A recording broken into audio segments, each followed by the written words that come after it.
हमारे इस पार्ट की शुरुआत में हम लोग यहाँ पे अपने सामने खड़े हुए दो अजीब से बंदों को देखते हैं, जिन दोनों को देख करके वहाँ पे पुलिस वाले आकर के यही बोलते हैं, भाई भांग वांग पी रखी है क्या। जिस पर ये गोल्डन हेयर वाला बंदा वहाँ पे पुलिस वालों के पास जाता है एंड उनसे कुछ अलग ही लैंग्वेज में वहाँ पे बोलता है। वो कहता है ईरान गोदान काथान गांजा भांजा, जिसे सुन करके पुलिस ऑफिसर यही कहता है, लगता है भाई तू सच में यहाँ पे टल्ली है। फिर जिसके बाद वो दोनों ही पुलिस वाले पकड़ करके उन दोनों बंदों को वहाँ पे अपनी कार के पास ले जाते हैं, जिसे देख करके ये दोनों वहाँ पे काफी ज्यादा शौक रह जाते हैं। वो लोग यहाँ पे यही सोच रहे होते हैं, अबे ये डिब्बा कहीं का साला बिना हॉर्स या मैजिक पावर से कैसे यहाँ पे चल रहा है। गाइस ये लोग यहाँ पे कार की बात कर रहे हैं एंड इन लोगों को ऐसा इस वजह से लग रहा था क्योंकि असल में ये लोग एक दूसरे वर्ल्ड से थे, जहाँ पर की मैजिक ही सब कुछ होता है। बाय द वे जानकारी के लिए मैं आपको यहाँ पे बता देना चाहता हूँ, ये दोनों लोग यहाँ पे कोई मामूली लोग नहीं है। ये साइड में खड़ा हुआ ब्लैक कोट बंदा यहाँ पे डीमन किंग है एंड ये जो उसके उधर साइड खड़ा है ब्लू हेयर वाला बंदा, ये वहाँ पे उसका राइट हैंड मैन है। क्योंकि दुनिया के अंदर जहाँ पे हमारा हीरो डीमन, जिसका नाम यहाँ पे सैटर्न है, उसने ह्यूमन कंट्री के अंदर अपने 4 जनरल्स को भेज दिया था ताकि वो लोग वहाँ पे जा करके उन कंट्री को पूरी तरीके से अपने मुट्ठी के अंदर ले लें एंड ये यहीं पे अपने कॉन्टिनेंट के अंदर रुकता है जहाँ को वो वहाँ पे राजा था। स्टार्टिंग में तो ये लोग काफी ज्यादा अच्छी तरीके से वहाँ पे वॉर को जीत रहे होते हैं, लेकिन आखिरी में पता नहीं गैर गुजरा कौन एक बंदा वहाँ पे आ जाता है जो कि आ करके इनके सारे कमांडर की वहाँ पे भूड़ तोड़ देता है एंड वो तुरंत ही अपने 4 कमांडर के साथ जा करके सैटर्न के 3 कमांडर को बहुत ही आसानी से वहाँ पे हरा देता है। साथ ही साथ वो सैटर्न के कमांडर की पूरी आर्मी को भी वहाँ पे मार देता है एंड पूरी तरीके से वहाँ पे वॉर का रुख वहाँ पे पलट देता है। जिसके बाद सैटर्न के कैसल के अंदर वो अपने कमांडर्स के साथ मिल करके वहाँ पे हमला कर देता है एंड अब इस हीरो और सैटर्न की बहुत ही ज्यादा खतरनाक वहाँ पे लड़ाई हो रही थी। ह्यूमन हीरो अपने सारे कमांडर के साथ मिल करके हमारे सैटर्न भाई का जा करके एक हॉर्न वहाँ पे काट देता है एंड वो लोग उसे वहाँ पे जा करके मारने वाले होते हैं कि तभी वहाँ पे सैटर्न का कमांडर एलसीएल आ जाता है एंड अपनी पूरी पावर का यूज करके किसी न किसी तरीके से वहाँ पे सैटर्न को बचा लेता है एंड देन वो सैटर्न से कहता है कि अभी बेहतर यही रहेगा कि हम लोग यहाँ से भाग जाते हैं, क्योंकि अभी इन लोगों को हराना नामुमकिन सी बात है यहाँ पे एंड अगर अभी हम लोग यहाँ पे रुके तो ये लोग हमें यहाँ पे ताशे की तरह बजा करके फेंक देंगे। सैटर्न तुरंत ही समझ जाता है कि एलसीएल यहाँ पे बिल्कुल सही कह रहा है, हमें यहाँ से तुरंत ही जाना चाहिए। जिसके बाद लगभग वो अपनी पूरी पावर का यूज करके वहाँ पे जा करके एक मैजिक गेट को खोल देता है, जहाँ पे वो होल जा करके दूसरी दुनिया के अंदर खुल जाता है, जहाँ पे हमारे सैटर्न को ये सारी बातों के बारे में नहीं पता था कि आखिरकार वो प्लेनेट यहाँ पे होगा कौन सा। एंड सैटर्न उस गेट से जाने से पहले वहाँ पे खड़े खड़े यही बोलता है कि मैं वापस जरूर आऊंगा अपने किंगडम को यहाँ पे लेने के लिए, और तो और तुम सभी लोग को मार करके इस दुनिया में वापस से आकर के राज करूंगा। एंड फिर वो दोनों ही उसी गेट के अंदर घुस करके वहाँ से गायब हो जाते हैं। उनका पीछा जा करके 2 कमांडर वहाँ पे करते हैं, लेकिन वहाँ पे एमेलिया और उसका टीचर बॉब, उन लोगों का प्लान यही होता है कि चाहे जिस भी प्लेनेट के अंदर सैटर्न और एलसीएल यहाँ पे चले जाएं, हम लोग जा करके घुस करके उसको वहाँ पे बजा देंगे। एमेलिया तो काफी ज्यादा आसानी से वहाँ पे गेट के अंदर घुस जाती है, लेकिन एमेलिया का टीचर वहाँ पे नहीं घुस पाता एंड अब वो दोनों ही लोग यहाँ पे अपने न्यू वर्ल्ड के अंदर आ जाते हैं, जहाँ पर कि वो लोग वहाँ पे ह्यूमंस बन चुके थे एंड एक दूसरे को देख करके काफी ज्यादा डर जाते हैं कि ये क्या हो गया तुमको। वो दोनों ही अपना अपना मैजिक यूज करने की वहाँ पे कोशिश करते हैं, लेकिन वो वहाँ पे यूज नहीं कर पाते। जहाँ पर एलसीएल का मैजिक पूरी तरीके से वहाँ पे काम नहीं कर रहा था, बट सैटर्न का मैजिक थोड़ा बड़ा वहाँ पे काम कर रहा था एंड सैटर्न वहाँ पे दिमाग की था, तो उसको वहाँ पे तुरंत ही से पता चल जाता है कि उसको यहाँ पे अपना बचा कुचा मैजिक यहाँ पे संभाल करके रखना पड़ेगा, ताकि वो ये सारी चीजों को जान सके कि अपना मैजिक यहाँ पे वापस से कैसे लाते हैं। जिसके बाद फिर हम लोग अभी के सीन में आते हैं, जहाँ पर कि सैटर्न को उस पुलिस वाले ने आ करके कुछ खाने के लिए दिया था एंड वो हंसते मुस्कुराते उससे वहाँ पे पूछताछ करने की कोशिश करता है, पर तभी सैटर्न अपने थोड़े मैजिक का यूज करके पुलिस वाले को तुरंत ही से वहाँ पे हिप्नोटाइज कर लेता है एंड अब सैटर्न उल्टा उससे वहाँ पे पूछताछ करने लग जाता है एंड अब अपने मैजिक की वजह से वो थोड़ी बहुत अपनी टूटी फूटी जापानीज लैंग्वेज को भी समझ जाता है एंड अब वो तुरंत ही से एलसीएल के पास जाता है, जो कि चुपचाप बैठ करके वहाँ पे खाना ठूस रहा था। सैटर्न को ऐसा देख करके एलसीएल और पुलिस वाले तुरंत ही से वहाँ पे उठ जाते हैं एंड ये पुलिस वाला जा करके सैटर्न से पूछता है कि आखिरकार तुम यहाँ पे बाहर कैसे निकले, पर तभी सैटर्न भी इसे यहाँ पे हिप्नोटाइज करके तुरंत ही से वहाँ पे सुला देता है। फिर जिसके बाद वो एलसीएल को बताता है कि इस वर्ल्ड के अंदर तो मैजिक यहाँ पे एग्जिस्ट करता ही नहीं है, उन लोगों को किसी न किसी तरीके से दोबारा यहाँ पे अपने मैजिक को लाना ही पड़ेगा ताकि वो लोग वापसी से अपने घर जा सके, लेकिन तब तक उन लोगों को यही इंसान वाली जिंदगी को काटना पड़ेगा, मतलब कि टोटली उन लोगों को वहाँ पे इंसानों के साथ ही रहना पड़ेगा। फिर जिसके बाद वो दोनों यहाँ पे सड़क के ऊपर चल रहे होते हैं, वो लोग काफी ज्यादा वहाँ पे थके भी हुए थे। एलसीएल कहता है कि मैं ऐसे सड़े वर्ल्ड के अंदर यहाँ पे बिल्कुल भी नहीं रह सकता एंड वो तुरंत ही अपने मैजिक को काफी ज्यादा बुरी तरीके से यूज करने की कोशिश करता है, कुछ इस तरीके से। तभी उतने में उन लोगों के सामने एक टैक्सी आकर के रुक जाती है। जी सर बताइए कहाँ चलना है। जिस पे सैटर्न उसकी तफरीह लेते हुए कह रहा होता है कि लगता है तुम्हारे पास यहाँ पे मैजिक बचा हुआ है शायद। तभी हमारे हीरो और उसका कमांडर वहाँ पे पूरी रात एक सड़क के कोने में बैठ करके भिखारियों की तरह वहाँ पे बिताते हैं। जिसके बाद अगले ही दिन वो लोग तुरंत ही से जा करके आईटी डिपार्टमेंट के अंदर जाते हैं एंड वहाँ की लेडी को जा करके हमारा सैटर्न वहाँ पे हिप्नोटाइज कर लेता है एंड तुरंत ही से जा करके वो लोग वहाँ पे अपनी आईडी को बनवा लेते हैं, कि मतलब वो दोनों यहाँ पे किसी कंट्री के अंदर है, जैसे कि हमारे इंडिया के अंदर यहाँ पे आधार कार्ड होता है। एंड ये दोनों ही बंदे अपने नेम को चेंज करके वहाँ पे माओ और एलेशिया रख लेते हैं। जिसके बाद सैटर्न, जिसका नाम वहाँ पे अब माओ है, वो जाकर के अपने बैंक अकाउंट को भी वहाँ पे बनवा लेता है। फिर वो दोनों उन्हीं लोग के पास जाते हैं जो कि लोगों को वहाँ पे घर रेंट में ढूंढने के लिए मदद करते हैं। फिर माओ जा करके उससे वहाँ पे हिंदी में बोलने की कोशिश करता है, जिसे सुन करके एलिशिया वहाँ पे काफी ज्यादा शौक हो जाता है बॉस, इतनी जल्दी जा करके आपने इनकी यहाँ पे लैंग्वेज भी सीख ली? जिसपे माओ कहता है हाँ थोड़ा बहुत, अब चुप रहोगे तुम यहाँ पे। एंड अब क्योंकि उन लोग का बजट काफी ज्यादा कम था तो उन लोग को सड़े हुए से घर में एक कमरा वहाँ पे किराए पर मिलता है, जिस कमरे को देख करके वो लोग तो बिल्कुल वहाँ पे खुश नहीं होते। तभी उन्हीं हाउस की वहाँ पे ओनर आती है, जो कि तुरंत ही से आ करके इन दोनों छोरों के ऊपर वहाँ पे लाइन मारने लग जाती है। एंड अब वहाँ पे काफी ज्यादा रात हो चुकी थी, जहाँ पे कि हमारा हीरो और उसका कमांडर बैठ करके आपस में वहाँ पे बातें कर रहे थे। साथ ही में माओ को अपने कैसल की काफी ज्यादा बुरी तरीके से याद भी आ रही थी। देन वो एलिशिया को जा करके सहारा देता है कि तुम यहाँ पे चिंता मत करो, हम लोग कुछ भी करके वहाँ पे अपने कैसल को पा लेंगे।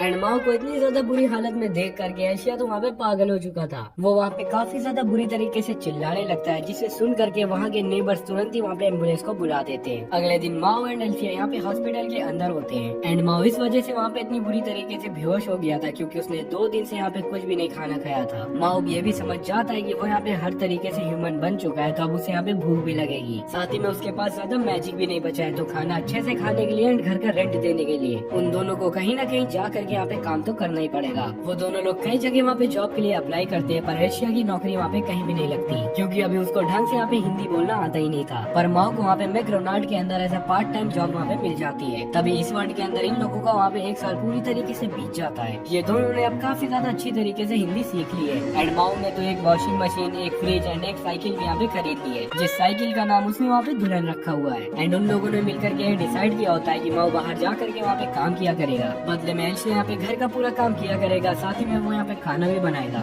जैसा कि घर के अंदर हाउस वाइफ जैसे यहाँ पे काम करती है, वैसे ही हमारा एलिशिया भाई भी यहाँ पे काम किया करता है। एंड एलिशिया का जो दूसरा काम होता है वो यहाँ पे अपना मैजिक ढूंढना होता है, ताकि वो लोग यहाँ पे अपने मैजिक को ढूंढ करके वापस अपने वर्ल्ड के अंदर जा सके। माओ अपने काम में पूरी तरीके से निकल जाता है, पर तभी वहाँ पे रास्ते में काफी भयंकर बारिश होने लग जाती है। माओ वहाँ पे बैठ करके सिग्नल के ग्रीन होने का इंतजार कर ही रहा होता है कि तभी वहाँ पे भागते हुए एक लड़की वहाँ पे आ रही थी, जिसके पास छाता तो नहीं था, तो ऑब्वियसली सी बात यही है कि वो यहाँ पे भीगते हुए आ रही थी। एंड तुरंत ही से आ करके हमारे हीरो माओ के पास वहाँ पे खड़ी हो जाती है। माओ उसको अपने साइड देखता है एंड तुरंत ही से उसको वहाँ पे अपना छाता भी दे देता है और उससे ये भी बताता है कि मैं पास के मैकडोनाल्ड के अंदर यहाँ पे काम करता हूँ, अगर तुम्हारा मन करे तो मेरा अम्ब्रेला आ करके वहाँ पे वापस कर देना। फिर वो वहाँ से तुरंत ही चला जाता है। वैसे मैं आपको यहाँ पे बताना चलूंगी, माओ हमारा भले यहाँ पे डीमन किंग है, पर फिर भी वो यहाँ पे दिल का काफी ज्यादा साफ है। 1 साल के अंदर अंदर माओ यहाँ पे अपने काम को बहुत ही ज्यादा अच्छी तरीके से सीख चुका था एंड उसका 4 बार यहाँ पे प्रमोशन भी अच्छी तरीके से हो चुका था। मतलब कि अब वो यहाँ पे अच्छी रैंक में है, तो अच्छा खासा पैसा भी कमा लेता है। एंड उसके साथ ही एक लड़की भी काम करती है, जिसका नाम वहाँ पे होता है छी। और तो और ये बंटी सी लड़की यहाँ पे बहुत ही ज्यादा बुरी तरीके से पागल होती है हमारे माओ के प्यार के अंदर। माओ फ्रेंच फ्राइज को जा करके फ्राई कर रहा होता है, लेकिन तभी वो देखता है कि फ्रायर तो यहाँ पे पूरी तरीके से खराब हो चुका है एंड फ्रेंच फ्राइज तो यहाँ पे फ्राई भी नहीं हो रहे हैं। वो काफी ज्यादा सोच में पड़ जाता है कि अब मैं यहाँ पे क्या करूँ। अगर मैंने जा करके बताया तो मैनेजर को तो यही लगेगा कि मैंने इस एयर फ्रायर को यहाँ पे खराब किया है और वो मुझे तुरंत ही लात मार के निकाल देंगे एंड इसके बाद मेरे पास कोई जॉब भी नहीं है। उसे कुछ समझ नहीं आ रहा होता है कि वो यहाँ पे क्या ही करे, तो वो सोचता है कि चलो मैं थोड़ा सा यहाँ पे अपने मैजिक को यूज कर लेता हूँ, ताकि वो बाहर खड़े लोग वहाँ पे मेरा वेट ना करें। अपने फ्रेंच फ्राइज को अपने मैजिक का यूज करके वहाँ पे फ्राई करना ही वाला होता है, लेकिन उतने में ही वहाँ की मैनेजर आ जाती है एंड वो माओ से तुरंत ही उसके ऑफिस में मिलने के लिए बोल देती है। माओ उसके ऑफिस के अंदर बैठा ही होता है एंड वहाँ पे काफी ज्यादा डर रहा होता है कि यार ये मुझे यहाँ पे कहीं निकाल ना दे, अगर इन्होंने मुझे यहाँ पे निकाल दिया तो मैं यहाँ पे जा करके काम कहाँ पे ढूंढूंगा। मैनेजर वहाँ पे हंसते खिलते आती है एंड कहती है कि मैं ये भी जानती हूँ कि इसके अंदर तुम्हारी गलती बिल्कुल भी नहीं है, वो फ्रायर सच में बहुत ही ज्यादा पुराना हो चुका था, तो कब तक वो यहाँ पे चलता रहेगा। एंड असल में मैंने इस वजह से तुम्हें यहाँ पे बुलाया है क्योंकि तुम्हारा फिर से यहाँ पे प्रमोशन हो चुका है एंड अब तुम असिस्टेंट मैनेजर हो इस होटल के।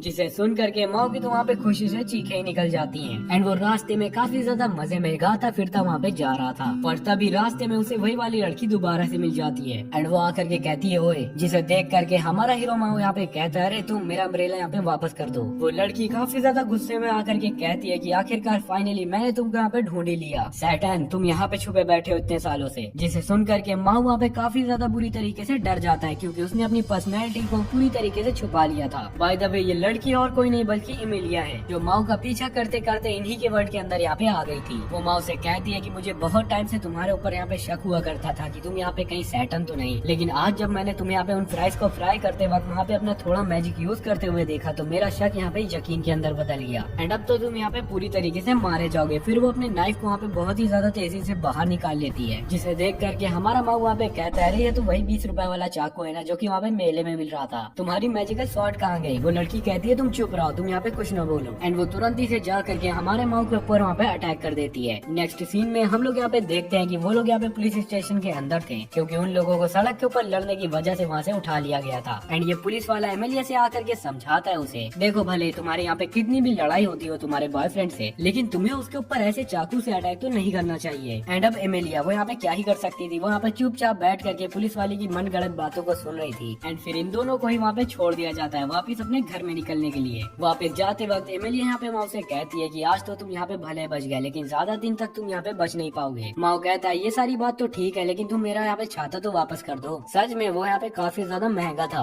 एमेलिया वहाँ पे टेढ़ा मुंह बनाते हुए कहती है, हाँ वो तो मुझसे यहाँ पे खो गया। जिसके बाद तुरंत ही से वो वहाँ पे भाग जाती है। एमेलिया इसी वर्ल्ड के अंदर एक सर्विस सेंटर के अंदर काम कर रही होती है। एंड बाकी के बचे टाइम पर वो चुपचाप जा करके इन लोगों की वहाँ पे जासूसी भी करती है कि ये लोग चल करके वहाँ पे कोई बुरा काम न करे। दिन वहाँ पे काफी ज्यादा तेजी से गुजर जाते हैं, लेकिन अब एमिलिया यहाँ पे काफी ज्यादा हैरान हो चुकी थी। वो तुरंत इनके घर जाती है एंड कहती है कि प्लीज तुम लोग यहाँ पे दरवाजा खोलो। एल्शिया कहता है, कौन हो तुम लड़की, यहाँ पे क्या करने आई हो? जिसपे वो बोलती है कि मैं हूँ एमेलिया द हीरो। एल्शिया तुरंत ही से दौड़ करके दरवाजे को वहाँ पे बंद कर देता है एंड कहता है, बॉस एमेलिया द हीरो यहाँ पे आई है। माओ कहता है, हाँ मत खोलना तुम यहाँ पे गेट, वरना ये आकर के हमारा भूल तोड़ देगी यहाँ पे। बाय द वे थोड़ी देर उसको वहाँ पे चिल्लाने दो, थकते थकते वो यहाँ पे खुद ही चले जाएगी। अब 1 घंटे तक एमिलिया वहाँ पे बाहर खड़ी होकर के चिल्लाती है, गेट खोलो गेट खोलो, लेकिन माँ और एलिशिया तो उसे ऐसे इग्नोर कर रहे थे कि भाई बात ही मत करो। लेकिन आखिरी में रात के 4 बजे के बाद वो लोग यहाँ पे गेट को खोल देते हैं। वो लड़की वहाँ पे रोते रोते आती है एंड कहती है कि अगली बार अगर तुम लोगों ने यहाँ पे गेट को नहीं खोला तो मैं यहाँ पे गेट को तोड़ दूंगी। एंड देन वो इन लोगों से आकर के कहती है, तुम लोग यहाँ पे कर क्या रहे हो? तुम लोग यहाँ पे तो जरा सी भी बुरे काम नहीं करते, जल्दी से यहाँ करके कोई बुरे काम करो ताकि मैं जा करके तुम्हें यहाँ पे पकड़ पकड़ करके मारूं। माओ कहता है, क्या यहाँ पे जबरदस्ती है? हम लोग तुम्हें यहाँ पे टोपे लगते हैं? एमेलिया वहाँ पे आकर के एक कोने में बैठ जाती है एंड कहती है कि तुम लोगों ने क्या ही सोचा, तुम लोगों को वापसी से अपने घर जाना है कि यहाँ पे जिंदगी भर ऐसे ही रहना है? जिसपे माओ हंसते हंसते उसे यहाँ पे पूरी जिंदगी का प्लान बता देता है कि पहले तो वहाँ पे पार्ट टाइम जॉब करेगा एंड फिर वो यहाँ पे फुल टाइम जॉब करेगा एंड फिर अच्छी से यहाँ पे शादी करेगा, बच्चे पैदा करेगा एंड यहाँ पे ऐसे ही मर जाएगा। बाय द वे वो अच्छे खासे पैसे कमा करके वहाँ पे एक बड़ा सा घर भी खरीदेगा एंड उन पैसों से काफी ज्यादा अच्छी कार भी खरीदूंगा। साथ ही साथ मैं यहाँ पे एक आर्मी भी खड़ी करूंगा ताकि मैं जा करके वापसी से इसी एंटी वर्ल्ड के अंदर वहाँ पे राज कर सकूँ। जिसे सुन करके वो लड़की वहाँ पे कहती है, हाँ तुम लोग यहाँ पे पक्का से पागल हो चुके हो, और वो तुरंत ही से उठ करके वहाँ से जाने लग जाती है। अगले दिन एमेलिया यहाँ पे माओ के होटल के अंदर जाती है, जा करके उससे बोलती है, जब तुम्हारा काम यहाँ पे पूरी तरीके से खत्म हो जाए तो आ करके तुम मुझे यहाँ पे बाहर मिलो। और वो तुरंत ही से बाहर चली जाती है। तभी ची यहाँ पे हमारे माओ के पास आ जाती है एंड कहती है, आप तो यहाँ पे बहुत ही ज्यादा बुरे हो, आपने मुझसे बोला था कि आपके यहाँ पे कोई भी गर्लफ्रेंड नहीं है। माओ से कहते हैं, अरे ऐसा कुछ भी नहीं है, वो लड़की तो यहाँ पे पागल है। तभी उतने में एक और कस्टमर वहाँ पे आ जाता है। उन सभी लोग की वहाँ पे छुट्टी हो जाती है। तभी ची हमारे आकर के माओ से कहती है, माओ कहते हैं, हाँ ठीक है ओके बाय, जा सकते हो तुम। ची जाने से पहले माओ से कहती है कि क्या आपके घर के आसपास भी यहाँ पे अर्थक्वेक आ रहे हैं? जिसपे माओ कहता है, नहीं ऐसा तो कुछ भी नहीं है यहाँ पे। तभी ची उसे बताती है कि मेरे घर के आसपास आजकल बहुत ही ज्यादा अर्थक्वेक आ रहे हैं, पता नहीं क्यों मेरे मोहल्ले में ये सारी चीजें हो रही हैं। जिसके बाद ची कहती है, अच्छा सर वो जो आज लड़की आपसे मिलने के लिए आई थी क्या वो सच में आपकी यहाँ पे गर्लफ्रेंड है? जिसपे माँ उसे बताता है, नहीं उसकी कोई भी यहाँ पे गर्लफ्रेंड नहीं है। जिसे सुन करके ची वहाँ पे काफी ज्यादा खुश हो जाती है एंड सेटिस्फाई हो करके वहाँ से चली जाती है। घर जाते वक्त माओ तुरंत ही से जा करके वहाँ पे एमेलिया से मिलता है। एमेलिया बताती है कि देखो मेरे पास इतना ज्यादा मैजिक है कि मैं वापसी से अपने घर यहाँ पे जा सकती हूँ और तुम्हें यहाँ पे जिंदा छोड़ सकती हूँ अगर तुम मुझसे आकर के यहाँ पे प्रॉमिस करोगे कि तुम वापसी से यहाँ पे एंटी वर्ल्ड के अंदर नहीं आओगे एंड हम पर आकर के तुम यहाँ पे वापसी से अटैक नहीं करोगे। माओ बहुत ही ज्यादा बुरी शक्ल बना करके कहता है, नहीं अभी मेरी बहुत ही जल्द यहाँ पे आर्मी तैयार हो जाएगी, जिसके वजह से मैं जल्द ही आकर के एंटी वर्ल्ड के अंदर यहाँ पे हमला करूंगा। एमेलिया उसके ऊपर काफी ज्यादा बुरी तरीके से गुस्सा हो जाती है, लेकिन तभी उन लोगों के ऊपर आकर के कोई यहाँ पे एंटी मैजिक बुलेट से अटैक कर देता है। वो दोनों ही कुत्तों की तरह वहाँ पे भागते हैं, किसी न किसी तरीके से वहाँ पे बच जाते हैं। उनको जरा सी भी वहाँ पे समझ नहीं आ रहा था कि आखिरकार यहाँ पे चल क्या रहा है। माँ वापसी से अपने घर चला जाता है टहलते टहलते एंड एमेलिया भी उसका पीछा करते करते वहाँ पे उसके घर में आ जाती है। माँ उससे कहता है, अबे अब क्या तुम्हें यहाँ पे चाहिए? एमेलिया उससे काफी ज्यादा शर्माते शर्माते कहती है कि क्या मैं आज तुम्हारे साथ यहाँ पे रुक सकती हूँ, क्योंकि मेरा पर्स यहाँ पे कहीं पे गिर गया है, इस वजह से मैं यहाँ पे अपने घर वापस ही नहीं जा पाऊंगी। माँ मान जाता है। एमेलिया तुरंत ही से आ करके उसके घर के अंदर वहाँ पे सो जाती है। रात को सोते वक्त ची वहाँ पे वापसी से उसे बताती है कि रात को सोते वक्त उसके घर में यहाँ पे वापसी से भूकंप आया हुआ था। माँ काफी ज्यादा कंफ्यूज हो जाता है कि आखिरकार ये सारी चीजें हो क्या रही हैं। ची के पास इतना ज्यादा भूकंप क्यों क्यों आ रहा है यहाँ पे। अगले दिन हम लोग यहाँ पे देखते हैं कि